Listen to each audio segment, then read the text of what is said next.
대한민국 준비된 역사. 안녕하십니까. 약속의 이름 최승거입니다. 자, 우리 시대 에듀에서 준비를 해드렸던 우리 정말 천하무적 검정고시 강좌였죠. 2021년도 2회차 고전학력 검정고시 한국사 문제 분석 및 해설. 역시 또 선생님이 여러분들과 함께 진행을 하도록 하겠습니다. 시험도 뭐 다 잘 봤으리라고 저는 그렇게 생각을 해요. 제가 또 이 시대 에듀 관계자분들에게 물어보니까 굉장히 인터넷 강의 들었던 우리 수험생 여러분 시험 굉장히 잘 봤다. 만점도 상당히 많이 있었다라고 그렇게 또 말씀을 하셔서 제가 또 이 강의를 진행했던 그 시간 자체가 너무 보람되고 감사합니다. 오히려 제가 우리 수험생 여러분들에게 시험 잘 봐줘서 너무 감사하다는 그런 말씀을 드리고요. 자, 앞으로 또 이제 고전학력 검정고시를 준비하시는 또 수많은 수험생 여러분들이 있죠. 또 우리 시대 에듀와 저를 또 믿고 가주신다면 한국사에서 반드시 틀림없이 만점의 신화가 바로 여러분들의 것이 될 수 있다는 거 제가 확신을 하면서 바로 2021년도 한국사 문제 2회차 분석 및 해설 들어가 보도록 하겠습니다. 자, 제가 좀 나름대로 분석을 해봤어요. 사실 이 고전학력 검정고시 문제를 분석을 한다는 게 큰 의미가 있지는 않아요. 왜냐하면 거의 뭐 비슷한 데서 이렇게 나오기 때문에 문제 유형이라든가 또 그다음에 난이도 자체가 그렇게 뭐 너무 어려워서 못 풀겠다 뭐 그런 건 아니기 때문에 큰 의미가 있지는 않습니다만 그래도 우리가 좀 꼼꼼하게 짚고 넘어가야 될 것 같다라는 겁니다.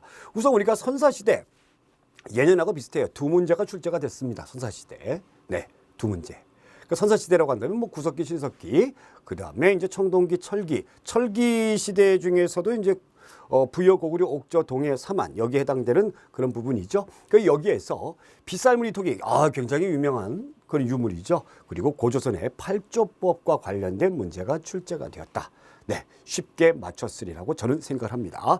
자, 그 다음에 가장 까다로워하는 그런 부분입니다. 바로 이제 고대예요. 중앙집권체제, 고구려 백제신라, 가야, 그리고 발해, 통일신라 이 부분이에요. 그런데 역시 이 부분에서도 까다롭지 않게 출제가 됐던 것을 우리가 볼 수가 있습니다. 살수, 대첩과 발해가 두 문제 출제가 됐고요. 자, 그 다음에 이제 중세시대로 들어가서 고려 시대를 묻는 문제가 나왔죠. 공민왕, 유명한 왕입니다. 고려 시대에 들어와가지고 묻는 임금들을 보게 되면 공민왕, 그 다음에 이제 광종, 성종, 또 그다음에 태조 왕건 요렇게 많이 출제가 되는데 공민왕 역시 출제가 됐고요.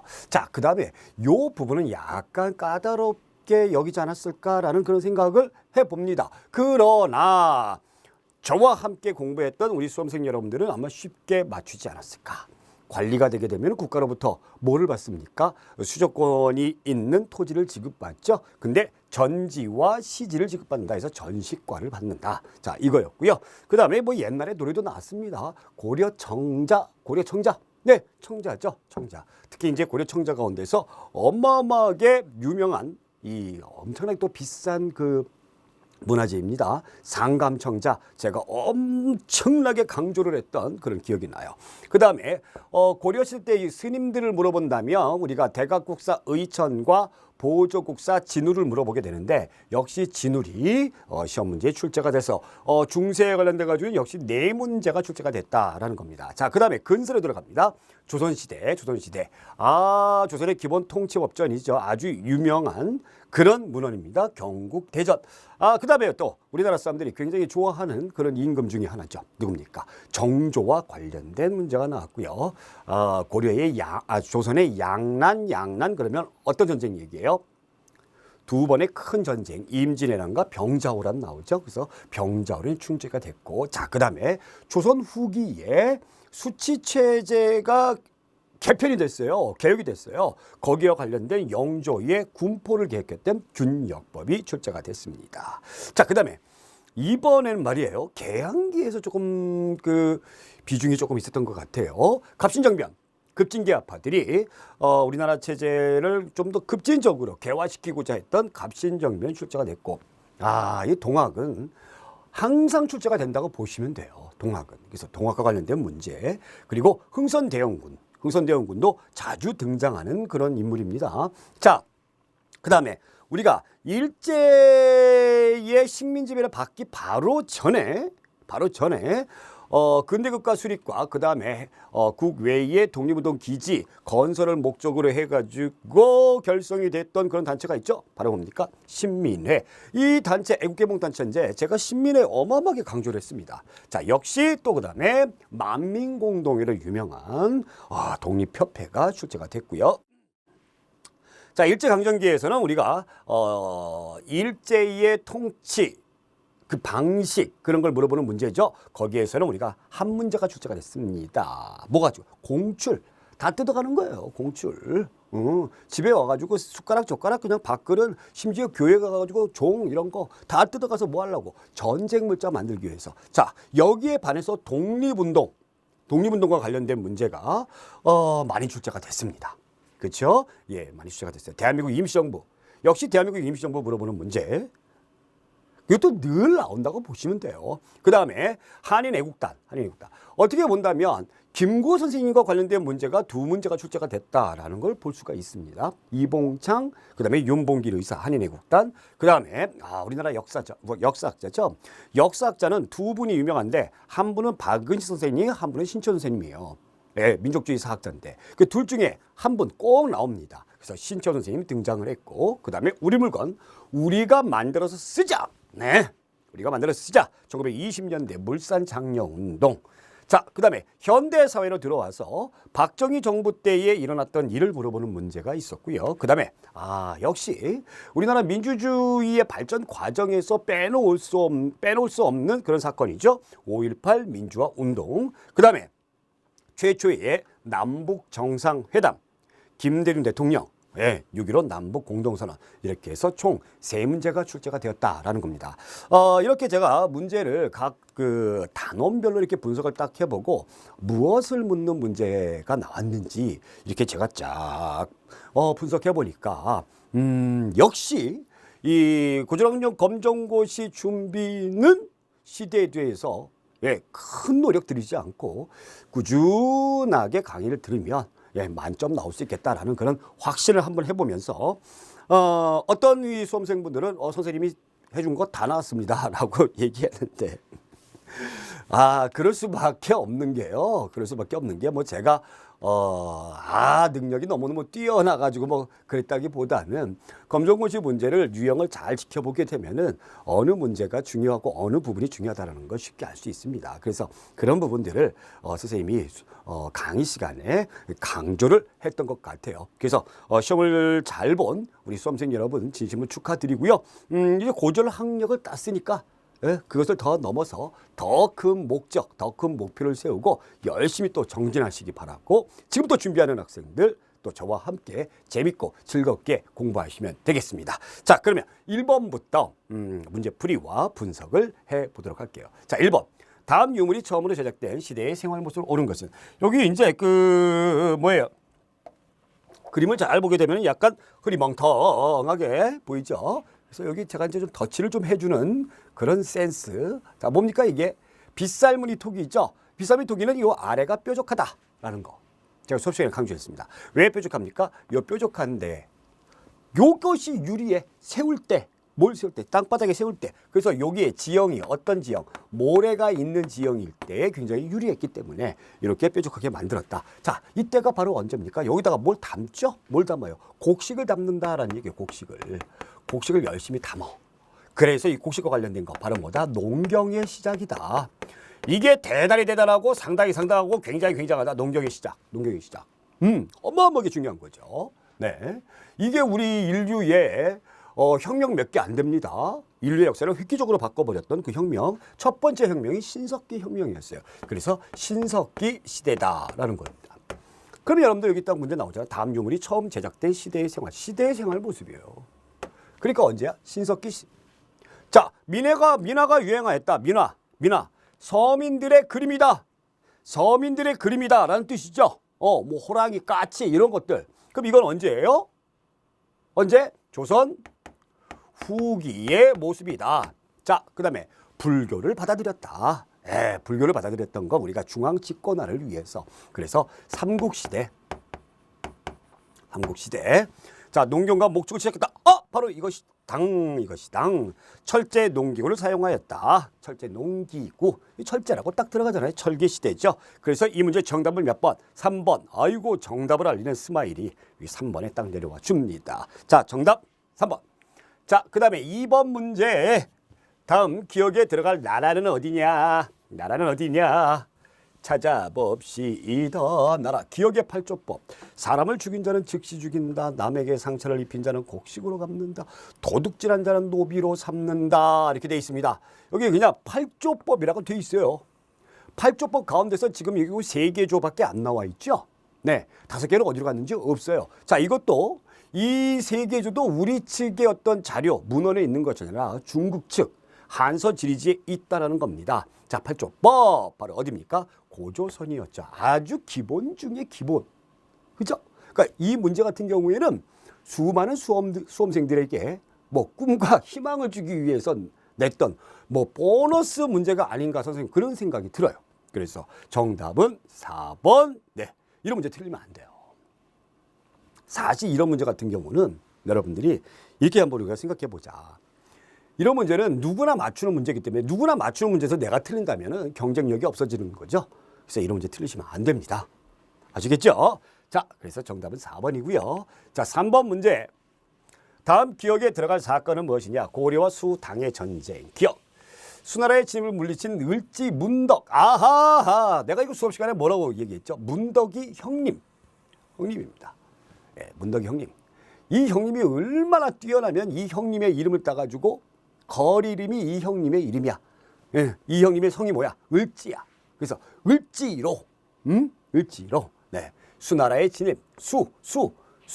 중국의 나라죠. 숫자 들어가는 거 골라요. 숫자 들어가는 거. 여기 숫자 들어가는 게 뭐가 있니? 여기 살수대첩이죠. 네, 살수대첩. 612년에 기록에 의하면 살수대첩은 수나라의 병사가 별동대 30만 명, 그 다음에 일반 군대가 110만 명, 약 140여만 명이 쳐들어왔는데 거의 다 죽은 거죠, 여기에서. 예, 대단합니다. 고구려와 수와의 전쟁, 살수대첩. 자, 기묘사화는 16세기 중반에 조광조와 관련된 조광조의 개혁 정책으로 인해 가지고 훈구 세력들이 화딱지가 나가지고 어떻게 했습니까? 조광조와 그의 일파들을 귀양을 보내고 사약을 먹여서 죽여버렸다. 그래서 사림이 화를 입었다 해가지고 기묘사화였고, 신미양요는 1871년도에 미국 함대가 강화도를 점령했던 그 사건이었죠. 자, 무신정변은 고려 중기 때에 문벌귀족의 횡포, 무시 이런 것들을 견디다 못해가지고 무인들이 들고 일어났던 그 사건이 바로 무신정변이다. 그래서 정답은 스마일, 살수대첩. 정답 4번. 자, 4번 문제. 다음 중 발해에 대한 설명으로 옳은 것을 보기 위해서 몽땅 골라라. 발해. 정말 자랑스러운 나라입니다. 발해. 자랑스러운 나라예요. 내가 이단원 공부할 때도 여러분들이 그런 생각하시면 안 된다고 얘기했어. 신라가 삼국통일해가지고 말이야. 너무 안타깝다. 이런 생각하시면 안 된다고 했어. 고구려가 물론 망했습니다만 고구려 망하고 나서 어떻게 된 거 아니잖아요. 바로 그 땅에 어찌 본다면 고구려보다 더 넓은 영토를 차지했던 고구려의 후예들이 세웠던 나라가 바로 발해다. 네, 발해. 옛날 서태지와 아이들의 발해를 꿈꾸며 라는 노래도 있었고, 고구려 계승의식을 내세웠다. 맞습니까? 네, 맞죠. 네. 당으로부터 해동성국이라고 불렸다. 그렇죠. 언제? 선왕 때. 이게 전성기죠. 예, 전생기예요. 선왕 때. 해동성국이라는 표현이 바로 뭡니까? 바다 동쪽에 융성한 나라다. 처음에 대조영이 발해를 세우려고 그럴 때는 못 세우게 하고 막 그냥 못 살게 하고 그러다가 발해가 너무 융성해지니까 당나라도 이 발해를 인정할 수밖에 없더라라는 얘기예요. 그래서 해동성국, 바다 동쪽에 융성한 나라다. 이게 당나라가 지어준 별명이에요. 자랑스럽죠? 자랑스러워. 화랑도를 국가적 조직으로 정비했다. 화랑하면은 어딥니까? 신라예요, 신라. 특히 요 신라에서 이 화랑도라는 조직을 잘 이용해가지고, 이게 사실 신의 한 수예요. 신의 한 수예요. 이 조직을 잘 이용을 해가지고 전성기를 맞이했어요. 그게 누굽니까? 진흥왕이죠. 진흥왕. 흥왕 6세기 때에. 자, 그 다음 이성계가 흥국한 후 한양으로 천도하였다. 이성계. 이게 조선이라는 나라예요. 조선. 그죠? 그러면 여러분들이 발에 관련된 거 뭐 골라요? 1번과 기역과 니은. 기역과 니은. 정답 몇 번? 네. 1번 되겠습니다. 자, 5번. 다음에 설명하는 고려의 왕은 누구냐? 고려의 왕. 자, 쌍성 총관부를 공격하여 천령 이북 지역에 영토를 소박하였다. 신도를 등용하여 전민변정도감. 제가 이 임금을 가르칠 때 다른 건 죄 까먹어도 이 두 가지는 반드시 알아둬야 된다. 전민변정도감하고 쌍성총관부다라는 거였어요. 전민변정도감, 도감이라는 건 관청, 기구란 뜻이고 전은 뭐예요? 전은 토지예요. 토지. 어려운 한자죠? 민은 뭐예요? 백성이에요. 그럼 딱 느낌 와요. 뭐 하는 기구야 이거? 백성들에게 토지를 주는 거야. 원나라한테 빌붙어 먹었던 권문세족들이 백성들의 토지를 빼앗아 갔잖아. 그래서 그것을 다시 권문세족들 걸 빼앗아 가지고 어떻게 백성들에게 주교. 굉장히 훌륭한 정책이었죠. 바로 누굽니까? 공민왕입니다. 공민왕. 그렇다면 쌍성총관부도 우리가 한번 알아봅시다. 이것도 굉장히 중요한 건데 고려시대 때 왕들도 시호, 임금이 죽고 난 다음에 붙여지는 이름 시호, 조나 종자를 딱 사용하죠. 조나 종자를 딱 사용하는데 어느 틈엔가 딱 보게 되면 조나 종자를 사용 안 하는 임금들이 등장을 했어요.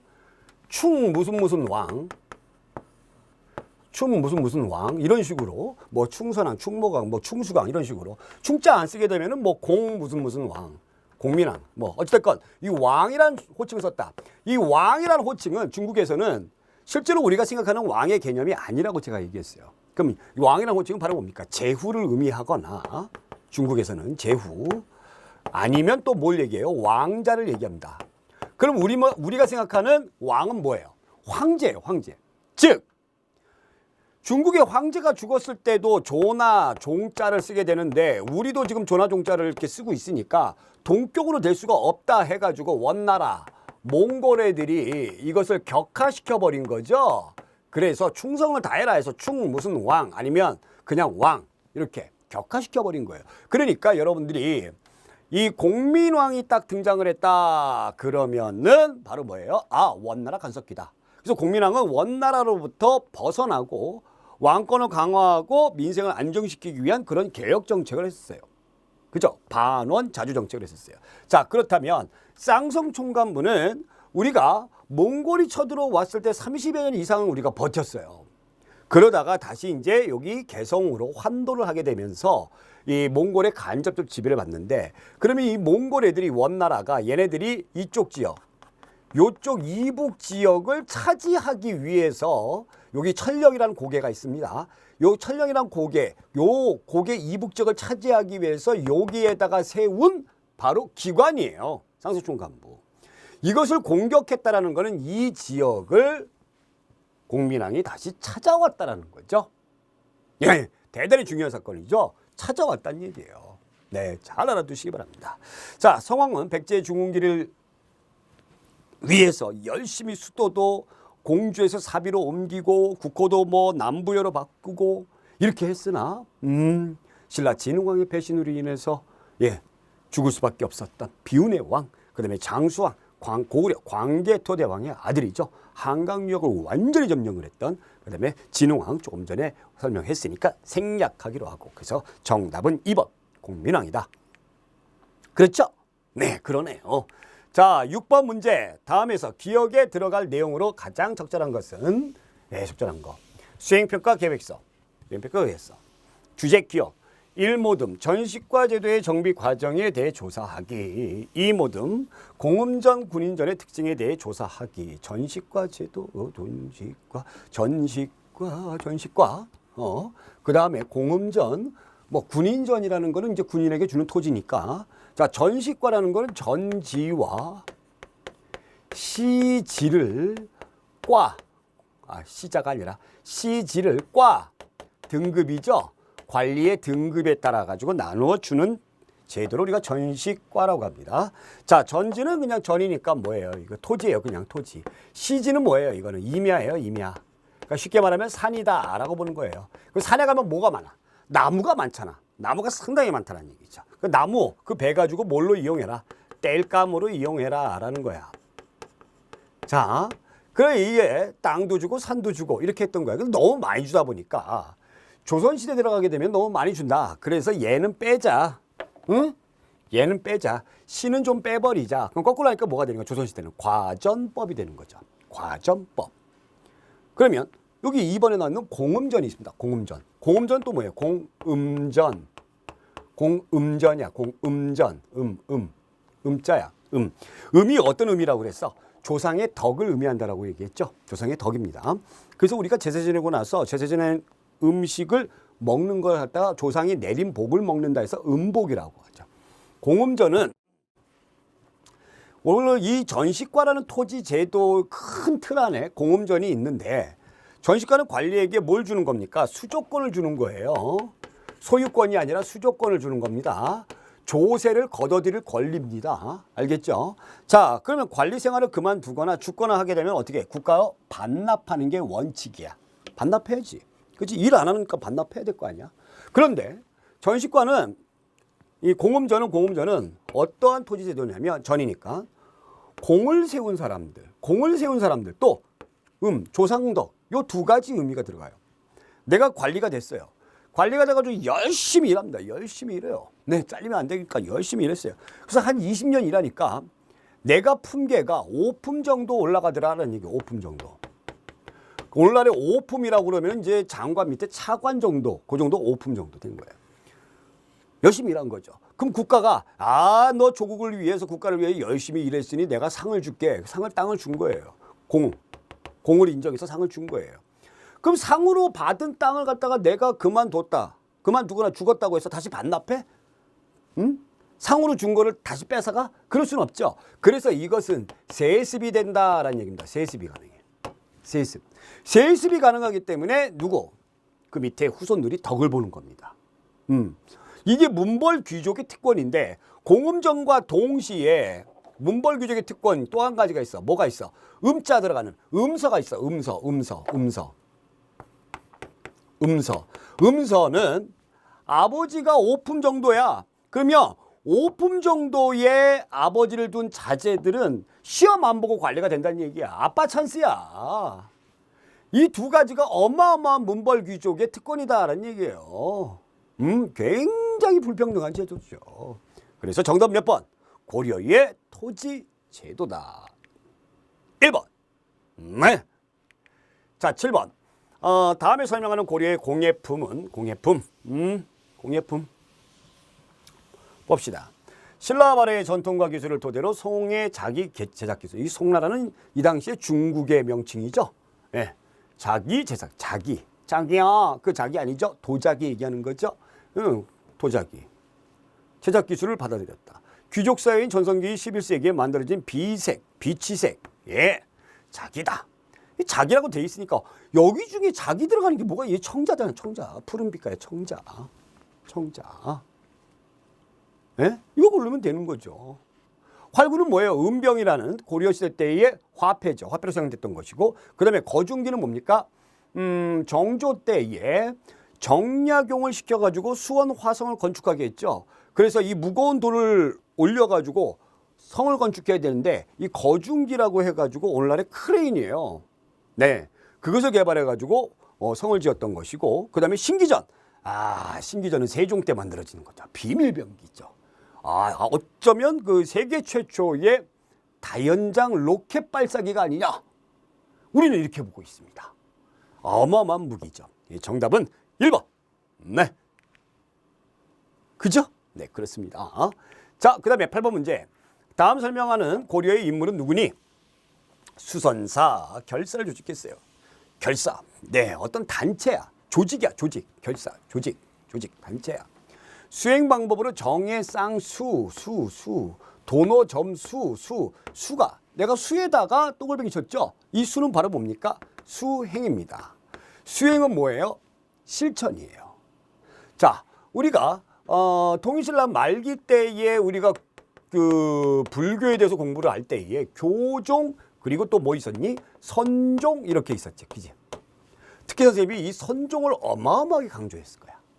불교에서 진리를 깨닫는 방법을 가지고 종파가 나눠졌는데 교종은 불경 연구해라. 그래서 가르칠 교자. 선종은 이거 불경이 전부 다 한자로 되어 있는데 그걸 어떻게 다 공부를 해. 못한단 말이지. 그래서 선종은 참선을 강조한다. 참선. 그래서 참선자야. 참선할 때 선자야. 그럼 이 참선이 과연 무엇이냐. 참선. 명상이다라는 얘기예요. 명상. 그럼 명상을 하는데 명상은 누구나 할 수 있는 거 아니냐. 그렇죠? 명상 다 누구나. 근데 뭘 가지고 명상을 해? 절에 갔더니 거기 절에 계신 스님께서 부처님의 말씀을 이렇게 설명을 해 주셔. 그래서 이제 부처님의 말씀에 대해서 우리가 한번 생각해 보겠습니다. 명상을 합니다. 그 다음에 이제 어떻게 해야 돼? 실천에 옮겨야 될 거 아니야. 그 실천에 옮기는 게 바로 수행이다라는 거예요. 수행. 이것이 바로 선종이다라는 얘기예요. 선종. 그래서 이것을 선종 중심으로 불교 종파를 통합을 했던 고려 후반기 때에 나왔던 것이 바로 조계종이었다. 그죠? 조계종이었다. 이 조계종, 수선사라는 절에서 이런 조직을 만든 겁니다. 성공한 거예요. 통합이 성공한 거예요. 누구예요? 진울이죠. 그죠? 네, 진울이에요. 여기 보게 되면은 진울만 스님이고 나머지는 다 누구야? 나머지는 다 장군들이야. 계백, 백제, 김유신, 신라, 김좌지는 독립군, 청산리 대첩으로 유명한 장군이죠. 그래서 정답은 진울이다. 진울 2번. 그러니까 이런 거 공부할 때 진울만 하나만 딱 알면 안 되고 진울 이 조계종과 또 대비가 되는 천태종, 교종 위주로 종파를 통합을 시도했던 천태종. 이건 누굽니까? 의천이라는 스님이죠. 이렇게 같이 알아주셔야 됩니다. 그러니까 이번에 조계종이 나오면 다음번에는 뭐 천태종이 나올 수도 있고 그렇기 때문에 아시겠죠? 그래서 정답 2번. 네. 자, 9번. 다음에 설명하는 조선의 법전은 무엇이냐? 제일 유명한 법전. 제일 유명한 법전. 자, 세조 때 편찬을 시작하여 성종 때 완성했다. 조선의 기본법적으로 이호의 병영공 공전의 6전 6개로 구성이 되어 있다는 얘기예요. 6개로 구성되어 있다. 그래서 경국대전입니다. 경국대전. 이 경국대전을 만든 사람이 누구냐? 성종이에요. 이 법전의 모든 조선의 시스템과 통치체제가 여기에 다 들어가 있기 때문에 성종 때의 조선의 문물, 시스템, 체계 이런 것들이 완성했다. 그래서 완성했다 해서 성종이라는 시호를 붙여줬다라고 이야기를 했죠. 기억나실 겁니다. 네, 그래서 경국대전이고요. 자, 농사직설. 이거 참 유명한 책이다.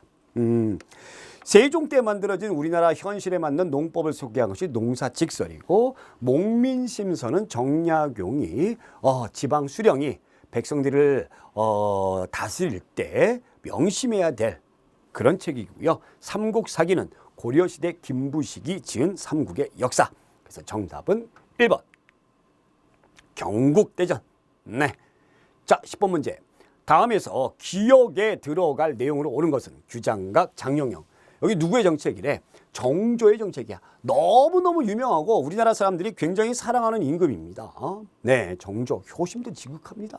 네, 아버지가 쌀통 그 뒤주에 가져가지고 죽었잖아. 응? 규장각, 왕립 연구기관이죠. 그 다음에 장용영. 정조도 기득권 세력층, 보수 세력층들에 의해서 그 암살의 위협이 굉장히 많았기 때문에 자기를 보호해줄 친위부대 장용영이라는 부대를 설치했어요. 그럼 여기에서 기억에 들어갈 말은 정조의 정책을 골라라라는 얘기야. 뭐겠어요? 수원화성이 있죠. 유네스코 세계유산이 있죠. 수원화성. 아까 나왔습니다만 거중기. 그거 정약용. 그래서 정답 3번이고 대가야를 정벌했던 때는 언제입니까? 마지막 남은 가야. 이 대가를 정벌했던 것은 바로 진흥왕 때죠. 신라, 진흥왕. 자, 그러면 대가야보다 더 먼저 가야의 주도권을 형성했던 그 가야는 뭐예요? 6개 가야 중에. 금관가야였죠. 금관가야는 법흥왕 때. 자, 후민정은 뭐? 누구? 세종대왕. 자, 노비안건법. 억울한 사연으로 노비가 된 사람들 풀어주는. 그래서 어떻게 본다면 정말 이 백성들의 이인권을 생각하는 그런 훌륭한 임금, 우리나라의 어떤 뭐 링컨과 같은 그런 존재. 근데 절대 그렇지 않다라는 얘기죠. 여기서 말하는 이 노비의 존재가 바로 뭐냐면 지방 세력가인 호족의 경제적 그리고 군사적 기반을 끊어버리고 그리고 왕권을 강화하기 위해서 노력했던 그 정책이죠. 자, 그럼 이거 누구예요? 야, 미친놈 소리를 많이 들었어요. 그래서 미칠 광자, 광종 고려시대 때 임금이다. 그래서 광종 하게 되면 노비 앙금법하고 과거 제도는 반드시 기억해야 된다라고 제가 이야기했습니다. 그래서 정답은 3번. 자, 11번. 다음에서 설명하는 사건은 청해 군신관계의 요구를 조선이 거절했습니다. 이게 청나라가 이게 누가 세운 거야? 여진이 세운 거죠, 여진. 우리가 오랑캐라고 무시했던 이 여진이 세운 겁니다. 이 여진족이 군신관계 요구에서 군신, 임금과 신하야. 그럼 우리는 원래 한족이 세운 중국, 명나라를 임금의 나라로 섬기는 그런 4대 외교 정책을 하고 있었는데 말이야. 이 여진족 오랑캐 우리가 무시하던 여진족이 청나라 세우고, 야! 이제부터 우리를 임금으로 섬겨라 이렇게 얘기해버린 거예요. 그래서 조선이 거절을 했어. 거절한 것까지 좋아. 쳐들어오죠. 네, 청나라 군대가 직접 왕이 쳐들어오는 거야. 왕이 쳐들어와. 그럼 원래 당시의 작전은 뭐예요? 저쪽에서 외적이 쳐들어오면 우리는 항상 어디로 피신하게 돼 있어? 강화도로 피신하게 돼 있는데 말이야. 강화도로 가는 길이 막혀버렸어. 그래서 어쩔 수 없이 당시 임금인 인조가 남한산성으로 피신했다가 40여일 동안 항전했으나 결국에 삼전도에서 항복을 했다. 굉장히 유명한 사건이죠. 1636년도에 일어났던 이 사건. 오랑캐 호자를 쓰죠. 그래서 호란은 두 번 있습니다. 뭐 여기 나와 있는 병자호란이 있고 또 그 다음에 정묘호란이 있어요. 자, 어찌됐건 정답은 2번인데 제가 요것도 남한산성 그 다음에 인조가 항복을 삼전도에서 하는데 청태종에게 3번 큰 절을 하고 한 번 할 때마다 땅바닥을 이마로 쾅쾅쾅 3번씩 찧었죠. 총 9번 305구 두례 이걸 했었죠. 가장 치욕스러운 우리나라 역사 가운데서. 이 삼전도가 어디라고 내가 얘기했어요. 여러분들 다 가봤을 거야. 어디야? 롯데월드예요. 롯데월드. 정말 굴욕적인 거죠. 그래서 정답은 2번 병자호란이다라는 거고. 자, 방공령 같은 경우에는 강화도 조약 이후에 1876년 강화도 조약 이후에 일본 애들이 무제한으로 우리나라의 쌀을 일본으로 가져가게끔 그렇게 만든 내용이 있어요. 자, 그런데 미국과 우리가 그 수교를 맺으면서 미국의 제품에 대해서는 어떻게 관세를 물리는 유관세 정책을 실시하게 됐죠. 자, 그러다 보니까는 일본에게 너무 많은 혜택을 준 거야. 그래서 여기에서 쌀이 너무 일본으로 많이 가지고 가서 유출이 돼서 우리가 쌀이 부족하면 해당 도의 관찰사가 1개월 전에 미리 일본에 통보할 수 있습니다. 이제 그만 가져가라. 이게 방공령이에요. 이 방공령이라는 사건이 있었는데 오히려 일본 애들이 이것을 트집을 잡고 어떻게 했습니까? 우리에게 배상금을 물리게 하고 했던 사건이죠. 자, 을미사변은 1895년 우리의 국모 누굽니까? 명성황후가 어떻게 했습니까? 일본의 낭인들에 의해서 무참히 시해당했던 그 사건 을미사변이고, 홍경래의 나는 1811년도에 당시에 정조가 죽고 어린 임금 순조가 임금이 되었죠. 그래서 외척인 안동 김씨 세력들이 섭정을 하게 되었는데 이때부터는 우리가 세도정치 이렇게 불렀던 것이죠. 이 세도정치 기간 동안에 서북민, 즉 평안도 사람들에 대한 차별 대우가 굉장히 심했어요. 그래서 몰락한 양반과 이 지역에 있는 농민들이 규합을 해서 들고 일어났던 사건이 바로 홍경래의 난이다.